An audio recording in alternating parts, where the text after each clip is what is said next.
Ora, bom dia mais uma vez a todos os que estão aqui, estão aí na plataforma também.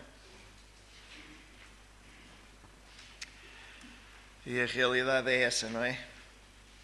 Dizia o Gabriel, que privilégio, que bom podermos de manhã começar o dia, primeiro começar o dia, abrir os olhos, acordar, e obrigado, Senhor, por mais um dia de vida, não é? Muitos de nós não pensávamos chegar até aqui, e muito menos chegar até aqui, até este dia, até esta idade, da maneira que chegamos, não é? Sabemos como vivíamos, o que andávamos a fazer, como estávamos, as situações, os problemas, tudo aquilo que fomos trazendo à nossa vida, e chegou um dia que pois não tínhamos saída, não havia saída. E quer tu creias, quer não, porque não depende de tu acreditares, depende da misericórdia de Deus e da graça de Deus, pois por suas formas, por suas maneiras, como Deus opera, como Deus trabalha, trouxe-nos a cada um de nós até aqui. E aqui estamos hoje, todos diante da sua palavra, a palavra de Deus. Esta palavra que, se a recebermos esta manhã com mansidão, com um coração pois humilde, necessitado, é a palavra que tem poder, é a própria palavra que tem poder para obrar, para fazer uma obra, para ministrar, para mover o nosso coração. E é esse o propósito. O propósito de Deus é isso, é mudar o nosso coração, para que mude a nossa maneira de viver também, mas acima de tudo, essa mudança de coração, porque permite que Cristo venha à nossa vida, traz também a esperança da vida eterna. São coisas que vêm todas interligadas umas às outras. Mas bom, então era isso, o privilégio de hoje poder pôr aqui da minha parte também, compartilhar um pensamento que já levo bastante tempo com estas coisas. A última vez que me tocou a compartilhar, salvo erro, falei exatamente disso, não é? De terminar a corrida, de guardar a fé, de combater o bom combate da fé. E isto tem a ver com as lutas, com o caminhar, com a vontade de agradar a Deus, desde o nosso interior, dos pensamentos, desde o nosso coração, daquilo que pensamos, daquilo que sentimos, daquilo que, como vemos, como falamos, como nos relacionamos uns com os outros. E como se falava aqui, pois há coisas que realmente são íntimas, são do nosso interior, que eu posso estar a pensar, que eu posso estar a ver de certa forma, mas se não falar, se não expressar, tu não sabes o que vai no meu interior. Mas o facto é que eu sei o que vai no meu interior, e eu sei que Deus também vê todas as coisas, portanto vê o meu interior, vê os meus pensamentos, as minhas intenções, e é aí, é nesse local onde estou eu e Deus, não é?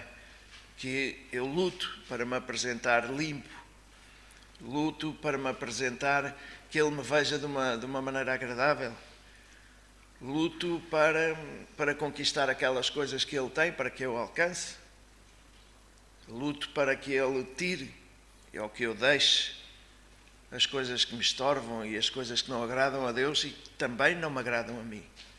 Ao fim e ao cabo, também não me agradam a mim. E há uma luta, diária, um viver, um combate, não é? Um tomar posse, o deixar coisas.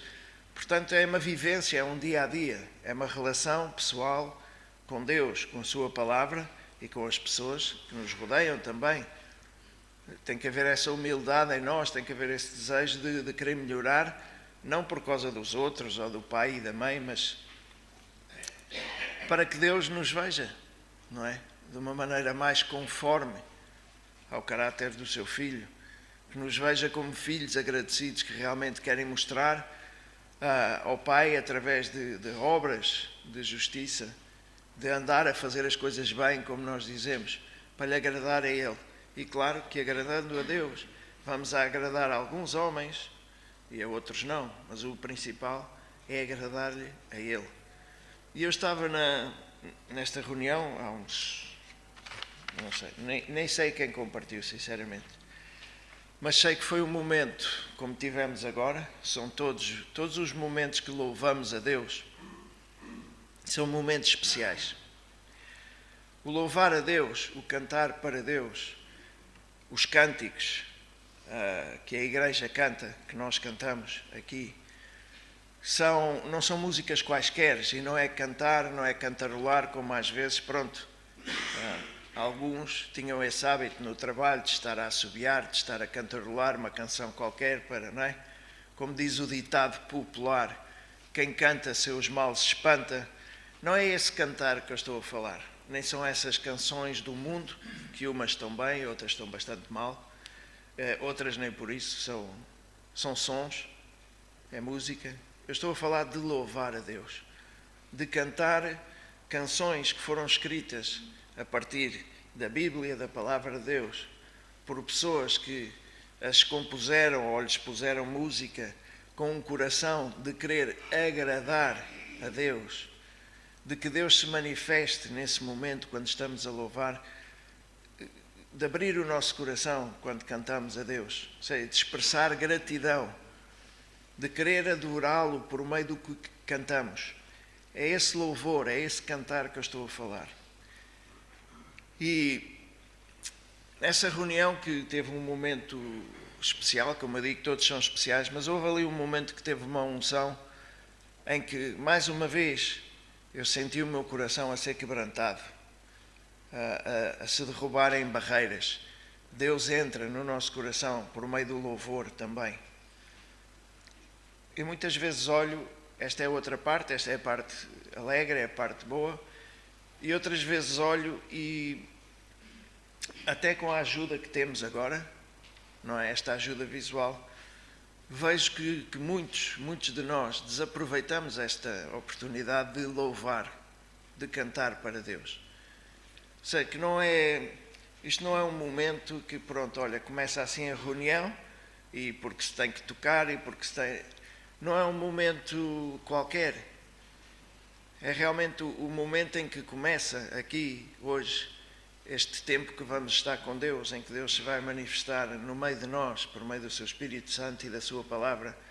E é o momento em que tu, louvando, cantando, tentando aprender os louvores, nem que seja seguindo palavra a palavra, na realidade pode estar a abrir a porta do teu coração para que Deus entre.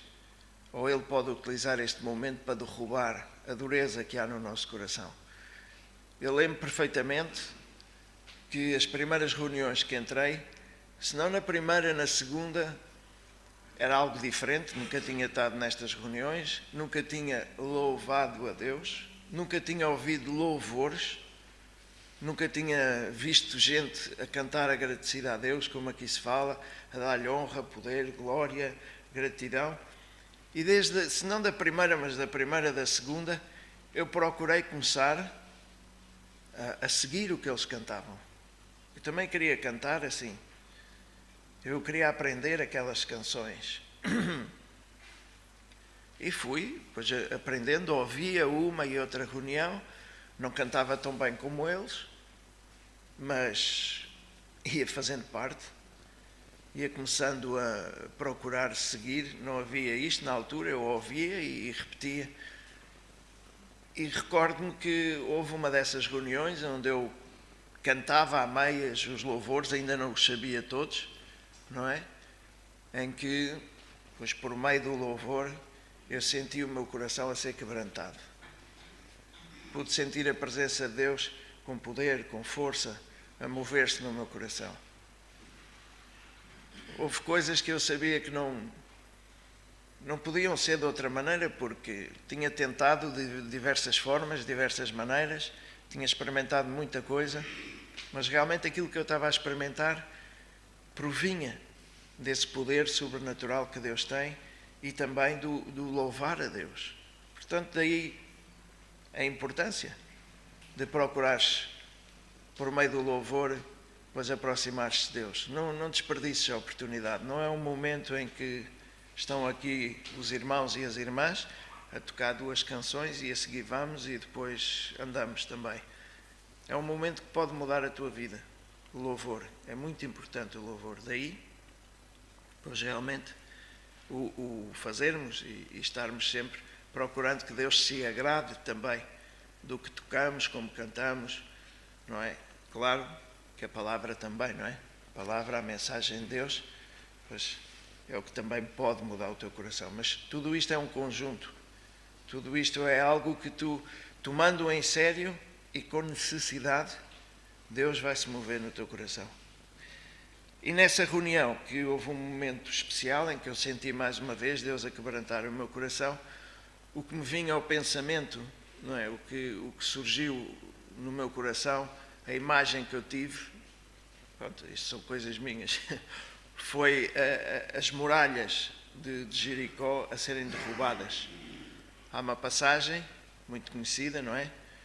Daquela batalha mais conhecida do Antigo Testamento, que é a Batalha de Jericó. Com certeza alguns já ouviram falar, ou não? Já ouviram falar da Batalha de Jericó? Conhecem aquela canção, os muros caem, caem? Bom, então vamos aí a Josué, capítulo 6, por favor. E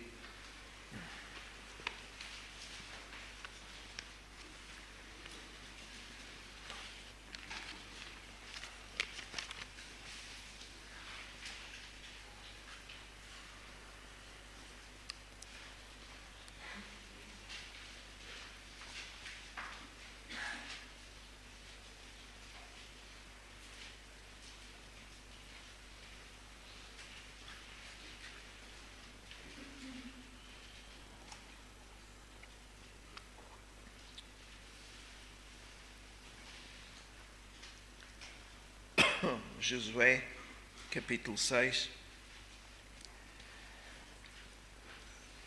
Há bastante gente nova também que possivelmente pois, não tenha lido toda a Bíblia ou não tenha lido estas passagens do Antigo Testamento. Mas muitas vezes o que vem escrito no Antigo Testamento é uma sombra, é um reflexo, aponta para as coisas que depois aconteceram no Novo Testamento. E é tão importante ler o Novo Testamento como o Antigo Testamento. É um conjunto. A palavra de Deus, a Bíblia, é composta pelo conjunto dos seus livros. E por vezes, o Antigo Testamento são coisas complicadas, coisas que eu não entendo. A chave é quando abrirmos e quando lemos as passagens, qualquer parte da Bíblia, é fazer esta oração diante da palavra, a dizer: Senhor, fala-me, mostra-me, porque eu tenho fome e sede de Ti. Eu preciso que Tu fales ao meu coração. E a própria palavra é revelada ao nosso coração pelo Espírito Santo. Ele vai nos fazer entender e nos vai dar o que necessitamos a cada momento. Por isso se chama que é o alimento diário para o nosso coração e para a nossa alma. Se não leres, não te vais alimentar. Essa parte, não é? A alma, o espírito, não terá esse alimento tão importante. E esta parte eu gostava de poder explicar um pouco e ler por alto, para não tomarem tanto tempo.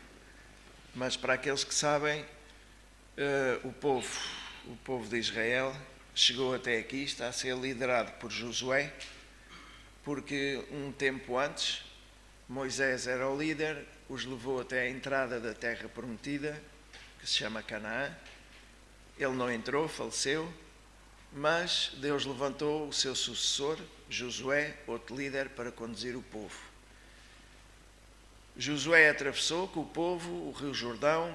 Há uma série também de poder de Deus aí para poderem entrar, não é, na terra prometida, que é também um símbolo, é também uma alegoria da salvação, de entrarmos na salvação e um dia mais tarde entrarmos na terra prometida, depois entrarmos na vida eterna.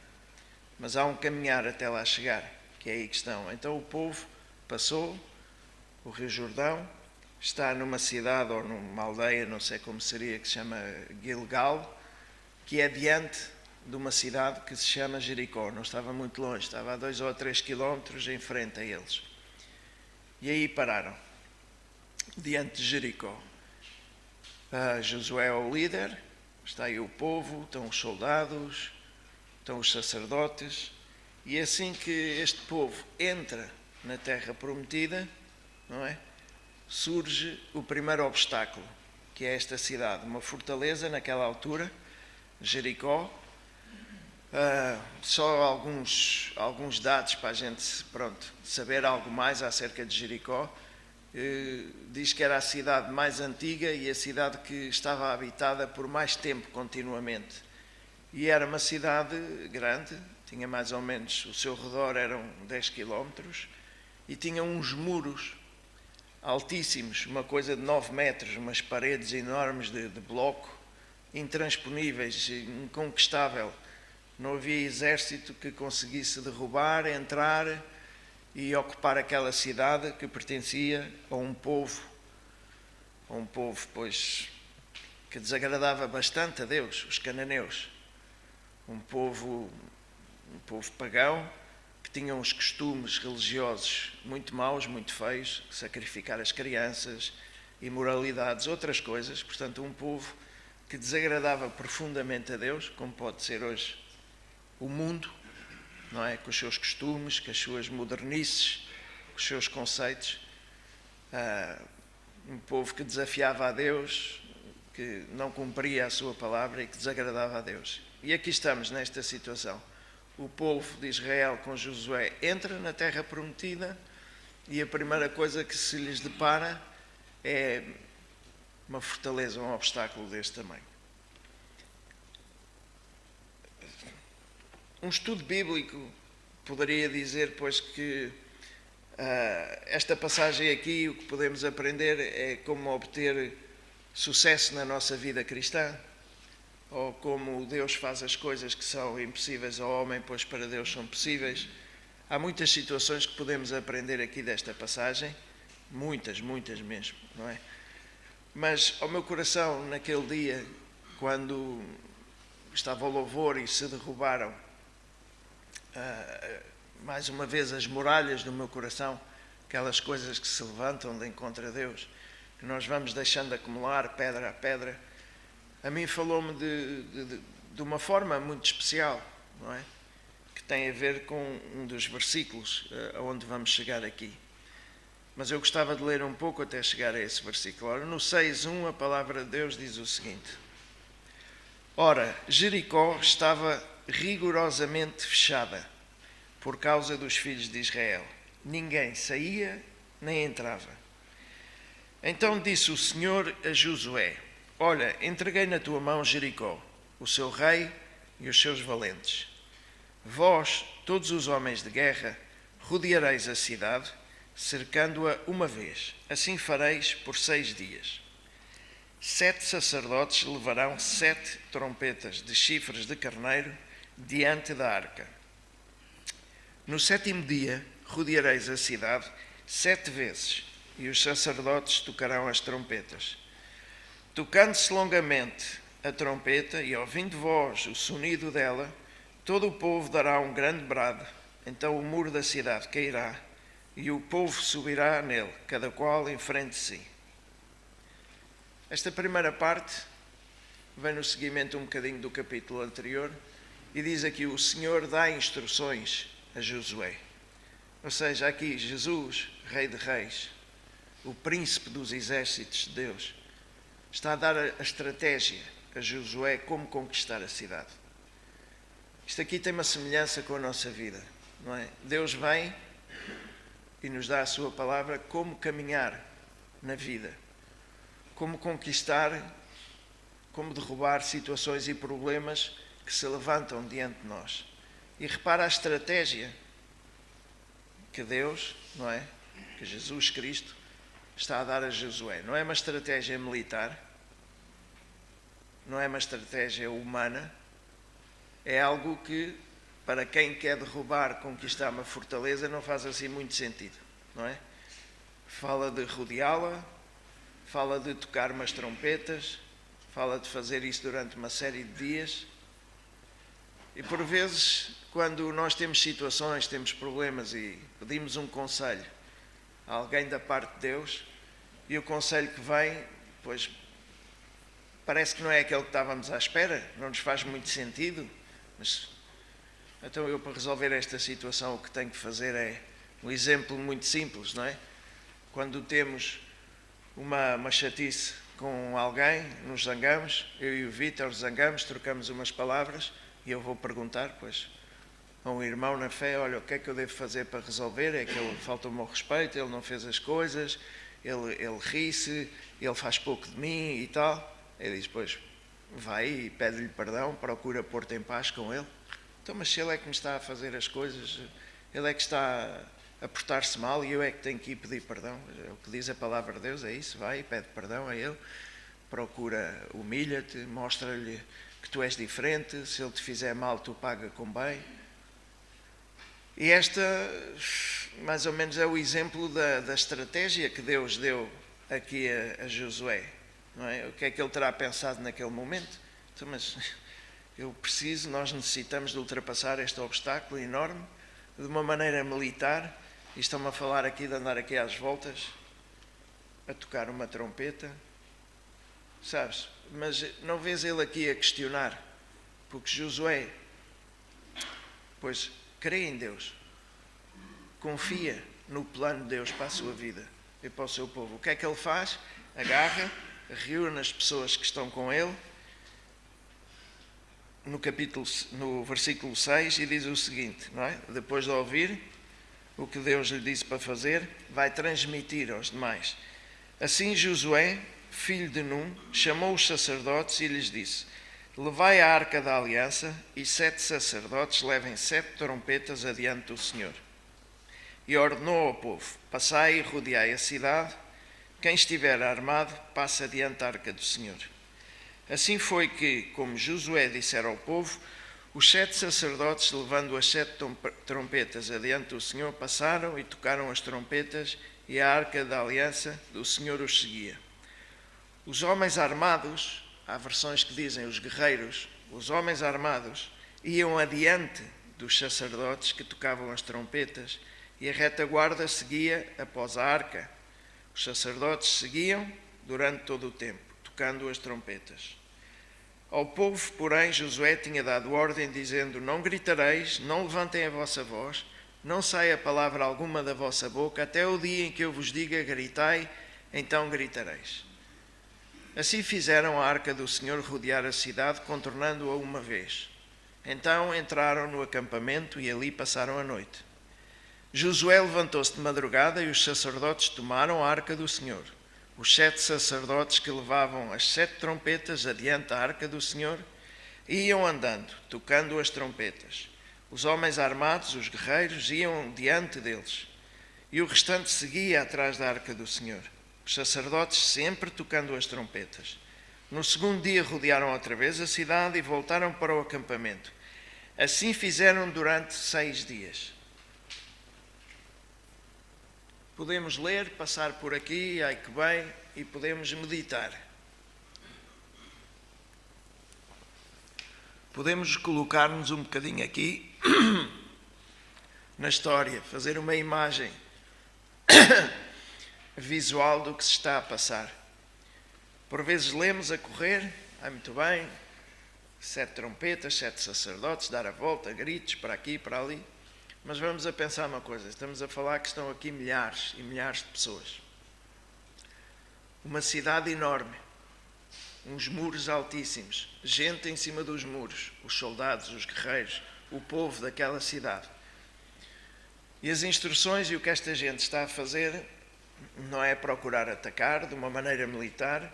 O que eles começam a fazer é levantar-se de manhã, fazer uns quilómetros até chegar à cidade, depois, num cortejo, andarem uma vez à volta da cidade, como eu vos disse, são mais ou menos 10 quilómetros, onde vão guerreiros à frente, a arca do Senhor, que para eles, para outro povo, não tinha grande significado, era como uma caixa de madeira. Depois, 7 sacerdotes tocando umas trompetas e faziam isto um dia. Depois voltavam no outro dia e faziam o mesmo no terceiro dia e no quarto dia. E claro, muito do povo, muitas vezes, já deveria começar a pensar, então, mas é isto que vai resultar? É isto que nós vamos fazer? Já vão 4 dias nisto? E não só essa parte também. Se nós pensarmos no que os outros estavam lá em cima, não é? Os inimigos olhando, então, mas o que é que esta gente está a fazer? Isto é o quê? Que resultado é que vai ter isto? Eu penso que alguns até gozavam, não é? A dizer, então, mas onde é que vai este pessoal assim? Isto não vai a lado nenhum. O que é que eles estão aqui a fazer? Isto não nos faz diferença nenhuma. Mas que loucura é esta? Isto não tem sentido. E por vezes, se tu pensares, parares um bocadinho a pensar nisto tudo, nesta altura, e pensa hoje em dia, como a nossa família, muitas vezes ainda, infelizmente, a sociedade, os clientes que vão à loja, as pessoas com quem falamos, como é que elas veem a nossa maneira de viver? Nós, enquanto igreja, como cristãos, não é? Como é que o mundo vê como nós vivemos, como confiamos em Deus, como esperamos que seja Ele que luta as nossas batalhas? Pois o mundo olha e diz, então, mas achas que é isso que resulta? Eu outro dia falava com alguém e dizia, estavam os clientes ali à frente, e eu falava com um irmão mais pequeno, e lhe dizia, quando temos uma necessidade, o que fazemos? E claro, os clientes que ali estavam queriam participar, uns diziam, pois é preciso ter dinheiro, não, temos que estudar, temos que pedir ao pai, não sei o que e tal. E eu dizia, não, é orar a Deus. E realmente calaram-se todos, porque a nenhum lhe passou pela cabeça orar a Deus e pedir. Mesmo por uma necessidade prática da vida, que era o que se tratava. Pois o irmão tinha falta de algo e eu lhe dizia, já te lembraste de orar e pedir a Deus? Eu perguntei-lhe o que deveríamos fazer, ele ficou assim um bocadinho tal, as pessoas que ali estavam deram uma data de sugestões e no fim, não, é orar a Deus. E claro, e calaram-se porque para eles lhes pareceu loucura. A mesma coisa que estes inimigos aqui de Jericó, quando olhavam o povo de Israel fazer o que Deus tinha mandado fazer, pois acharam que era uma loucura e que eles não iam a lado nenhum. Mas repara que como quando confiamos em Deus, não é? E procuramos fazer a sua vontade, obedecer-lhe, as coisas acontecem, porque é Ele que está no controle, não somos nós. Ele aqui diz que é o príncipe dos exércitos. É Ele que vem lutar as batalhas connosco. É Ele que nos dá a estratégia. Isso é importante, a gente entender isso, porque muitas vezes, a meio do caminhar, queremos ser nós a lutar as batalhas, pensamos que já temos com quê, ou que sabemos melhor, ou que não é tanto assim, que nos parece também um pouco loucura às vezes. E não é. Realmente, olha o resultado. No 7º dia, isto é o versículo 15, e sucedeu que no 7º dia madrugaram ao subir da alva e da mesma maneira rodearam a cidade 7 vezes. Só que nesse dia rodearam a cidade 7 vezes também. Tocando os sacerdotes as trompetas, pela 7ª vez ordenou Josué ao povo, gritai, pois o Senhor vos entregou a cidade. O Senhor vos entregou a cidade. A cidade, porém, será condenada. Há aqui uma série de coisas que têm a ver com aquela situação que eu vos dizia, que era um povo que desagradava profundamente a Deus, não é? Imoralidade e por aí afora, coisas muito feias que este povo fazia.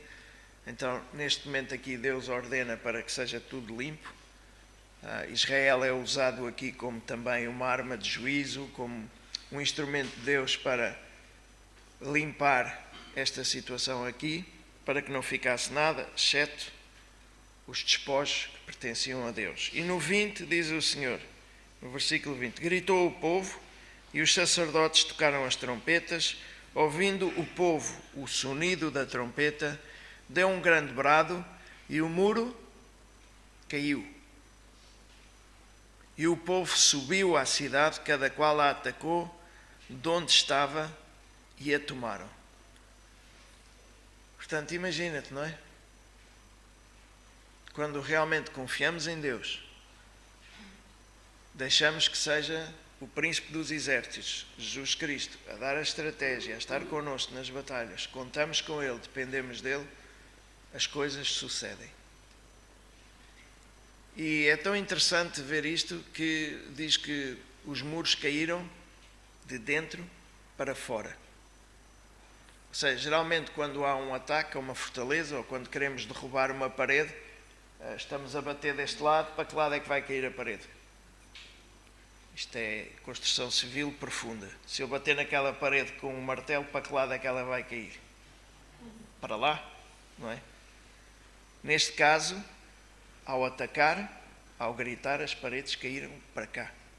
Ou seja, de dentro para fora. E isso fazia-me pensar, não é, na obra que Deus quer fazer no nosso coração. Quer fazê-la de dentro, desde o mais profundo do nosso coração, que depois também se vê por fora.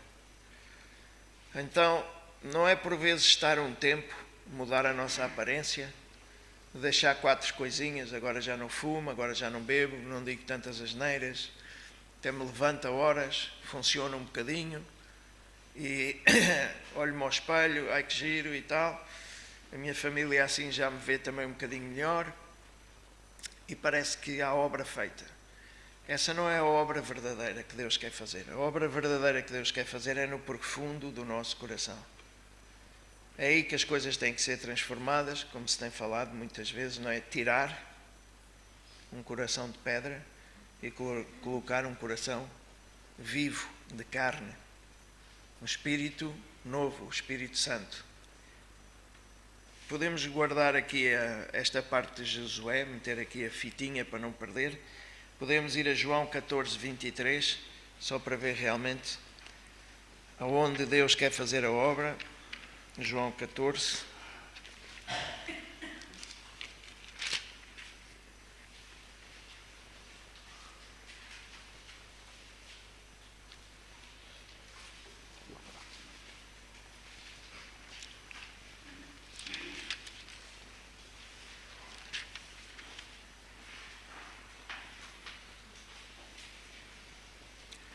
Evangelho de João, capítulo 14, versículo 23.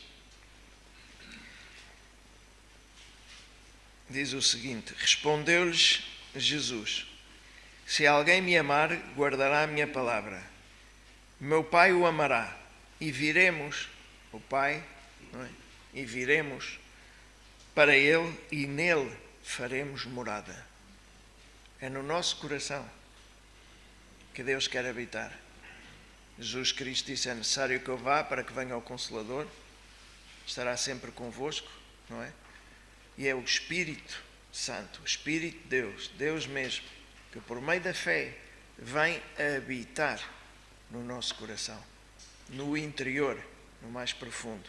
E é aí que começa a obra, é aí que começa o trabalho espiritual, em que o Espírito Santo vai revelando, ensinando, mostrando a verdade, mostrando-nos quando estamos errados, quando pecamos, orientando-nos para agradar a Deus, dando-nos o poder e a força para agradar a Deus. É o que nos leva ao arrependimento e ao perdão de Deus, à misericórdia de Deus que necessitamos. É o Espírito Santo que habita em nós. Então voltamos a Josué, aí a Josué 6.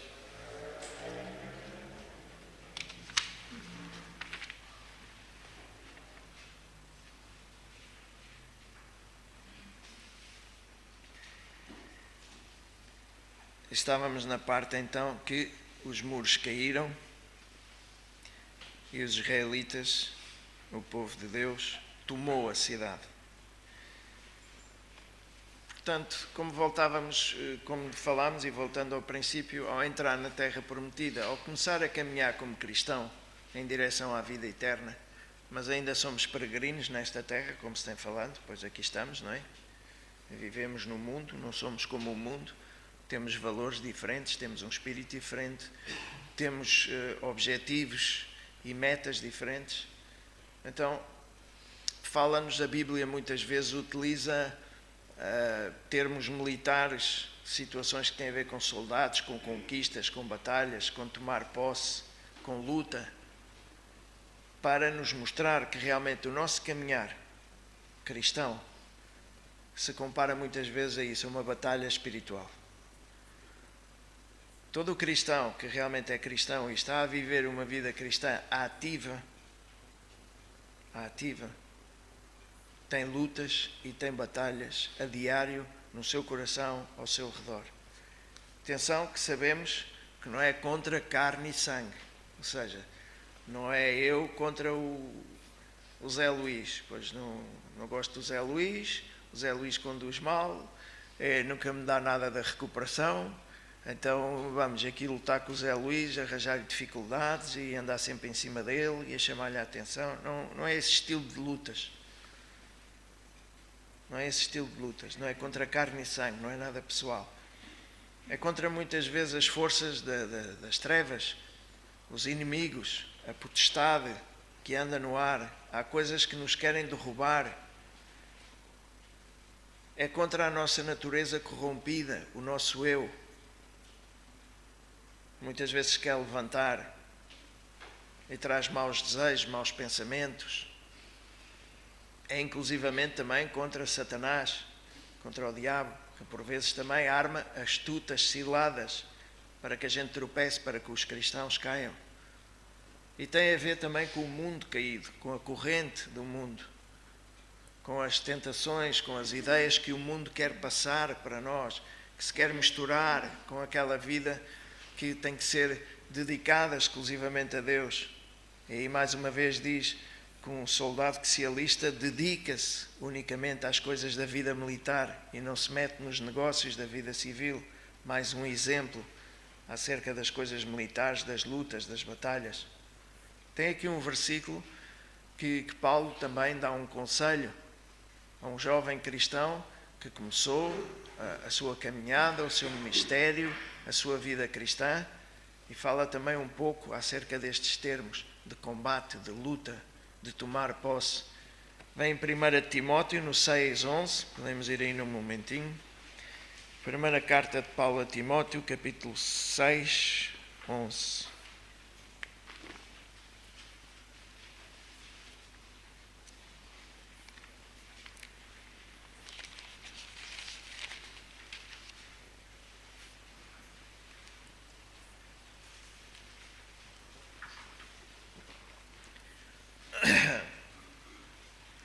Por isso, por vezes, temos que parar e examinar um pouco o nosso caminhar.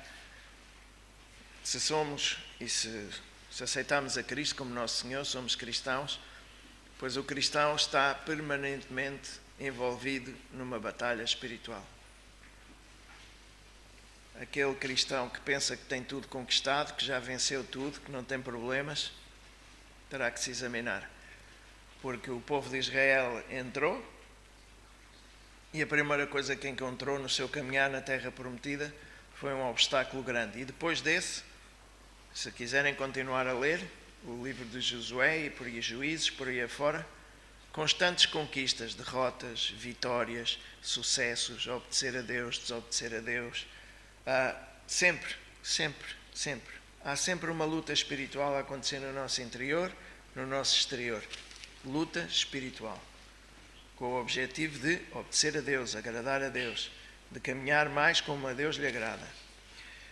E quando isso não acontece, depois temos que examinar, temos que ver o que é que se passa. Se estamos acampados, e aí ficamos, que temos tudo conquistado, uma vida passiva, não tenho que me esforçar muito, sou cristão, vamos esperar até que um dia o Senhor venha e me leve ou me encontre com Ele, ou se realmente depois queremos caminhar, lutar e batalhar, não é? Como um guerreiro. E em 1 Timóteo, no 6:11, diz Paulo a Timóteo, não é? Acerca da vida exemplar, uma vida que agrada a Deus. Tu, porém, ó homem de Deus, tu, porém, ó mulher de Deus, não é? Quando diz homem, diz mulher, não é? Tu, porém, ó homem de Deus, foge dessas coisas e segue a justiça, a piedade, a fé, o amor, a paciência, a mansidão.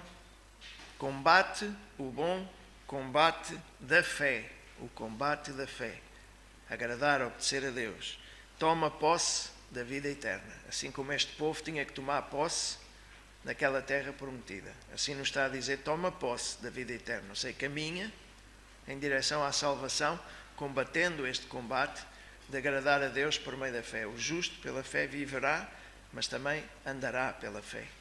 E a fé é exatamente uma das lições que também vem aqui em Jericó. Na passagem de Jericó. Voltemos aí a Josué 6. Só mais um bocadinho.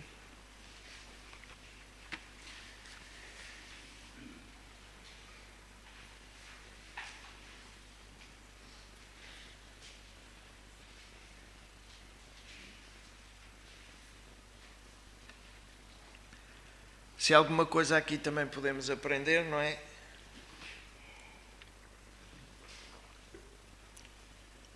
Nesta batalha de Jericó, nesta passagem, tem a ver com a fé também. A parte do povo, a parte de Josué nesta batalha, qual é que foi? Foi confiar, crer, acreditar no mais profundo do seu coração que aquilo que Deus disse para eles fazerem se ia concretizar. Então não só aqui esta passagem nos mostra que Deus é fiel e o que promete cumpre, podemos ter essa garantia. As suas promessas são verdadeiras, as suas promessas cumprem-se na nossa vida, não é? Todo aquele que crê em Jesus Cristo, no mais profundo do seu coração, e confessar com a sua boca, será salvo. Que Jesus Cristo morreu pelos nossos pecados, que ressuscitou, que venceu o pecado e a morte, que voltará por nós uma segunda vez, que estará connosco em todos os momentos e todas as situações, por meio do seu Espírito Santo. As suas promessas são, como há uma canção que diz, o sim e o amém, são verdadeiras, se cumprem. E a nossa parte é confiar plenamente, totalmente, entregar a nossa vida nas suas mãos, sem reservas. Então, esta foi a parte que o povo de Israel aqui teve que pôr. Fé, confiar. A fé é obedecer a Deus. E disso fala em Hebreus, quando fala aquele capítulo que fala bastante acerca da fé, diz lá também em Hebreus que pela fé caíram os muros de Jericó. E pela fé também foi salva a prostituta Raab também, não é? Outra lição que podemos tirar daqui. Ou seja, há muita coisa aqui, como em toda a palavra de Deus, há muita riqueza. Podemos ver aqui também uma parte que eu não li, mas poderão ler. Naquela cidade havia uma prostituta, portanto, do mais desprezado no povo, que foi escolhida por Deus para poder ser salva. Isso nos fala da misericórdia de Deus, da sua graça, do seu perdão, que está ao alcance de todos, aqueles que realmente creiam, o aceitem. Esta mulher escondeu 2 espias lá em sua casa. Depois os espias foram, antes deste ataque, não é? Contaram as coisas e lhe disseram que se ela colocasse um pano vermelho, um fio vermelho do lado de fora da sua casa, que era no muro da fortaleza, que aí não iriam atacar e que ela seria salva. E ela assim o fez, não é? Confiou, colocou o muro, colocou a sua família dentro da sua casa, e quando os muros caíram e o povo de Deus atacou, ela foi poupada, ela e a sua família. Foram levadas para o meio do povo de Deus. Fez parte, começou a fazer parte aos poucos do povo de Deus. E tão especial é que depois, se quiserem investigar mais um bocadinho, ela casou com um israelita e fez parte também da linhagem do rei David. E do rei David já sabemos que vem a linhagem também até Jesus Cristo. Portanto, imagina-te, de ser uma nada, de ser uma prostituta, de ser um toxicodependente, de ser um mentiroso, de ser um orgulhoso, de ser uma pessoa que a família não pode nem ver porque estragamos aquilo tudo, a entrar na família de Jesus Cristo e ser um cristão, alguém que agora pode levar uma palavra de esperança, uma vida diferente à própria família, é uma obra que só Deus pode fazer. Então é outra das lições que podemos tirar aqui, é que se realmente quisermos ter sucesso, se realmente quisermos vencer os problemas e os obstáculos da nossa vida, e atenção que isto não tem a ver só com o álcool ou com a droga ou com outra coisa, tem a ver com os obstáculos da nossa vida. Muitas vezes pode ser a nossa incredulidade, o nosso orgulho, o problema que tem com a mentira, o problema que tem com os maus pensamentos, aquelas coisas que se levantam e que pensamos, os ciúmes, as invejas, a busca de valores mundanos por vezes, o comodismo, o medir-nos com os valores que a sociedade tem. Essas coisas, se queremos ter vitória sobre essas coisas que vêm e atrapalham o nosso caminhar, só é possível com Deus na nossa vida. Para permanecer na palavra de Deus, para pô-la em prática, é preciso fé, não há outra maneira. E fé é crer em Deus e depender de Deus totalmente para todas as coisas. Não é para isto sim, porque me faz falta e me agrada, mas isto aqui eu já busco a maneira de fazer. Sabes? É caminhar com humildade, sabendo que não é um direito que eu tenho, mas é por graça que recebo. E isso leva-nos a caminhar de uma maneira humilde, que é algo que muitas vezes nos falta, humildade. No nosso caminhar e nas nossas relações uns com os outros. É uma realidade. Então esses obstáculos só são possíveis de vencer com Deus na nossa vida. E hoje era o que eu queria falar-vos, era acerca desta passagem, porque todo este pensamento vem por causa do versículo 9, podemos ir aí a 6:9, que diz o seguinte: os homens armados iam adiante dos sacerdotes que tocavam as trompetas e a retaguarda seguia após a arca. Os sacerdotes seguiam durante todo o tempo, tocando as trompetas. E naquele dia, lendo essa passagem aí sentado, quando o louvor depois mais uma vez quebrantou o meu coração, quando disse: Senhor, purifica, limpa-me, ajuda-me a seguir em frente, eu reparei aqui numa coisa que não tinha reparado, que à frente dos sacerdotes e à frente da arca, quem é que vai? Homens armados, guerreiros, homens e mulheres guerreiros de Deus. E na obra de Deus faz falta, é necessário homens e mulheres armados, mas armados com o Espírito Santo, armados com a couraça da justiça, armados com o capacete da salvação, armados com verdade, armados com umas sandálias para pregar o Evangelho, com a armadura de Deus. Homens armados, mulheres armadas, guerreiros na obra de Deus. Agora eu pergunto, não é? O que é que tu queres ser na obra de Deus? Passivo? Vamos a ver, deixa estar? Ou queres ser um guerreiro? Uma guerreira? Alguém que vai à frente, que puxa pelas situações, que puxa pelo povo, que abre caminho, que anima, que diz: vamos confiar em Deus, que tem uma palavra, que sabe intervir por vezes, pois assim não, que dá exemplo. Estes vão à frente, são os soldados, têm que dar exemplo. O povo segue atrás, veio, sentem-se seguros, porque há guerreiros e guerreiras no meio do povo. Foi isso que veio ao meu coração. Sim, Senhor, eu quero continuar, melhor ou pior, mas quero continuar a ser um guerreiro para Ti no Teu exército e lutar à Tua maneira. Então foi este o pensamento que eu hoje tinha, para nós podermos passar aqui este momento diante de Deus e que Deus edifique o nosso coração. Mais uma boa sexta-feira e Deus nos abençoe.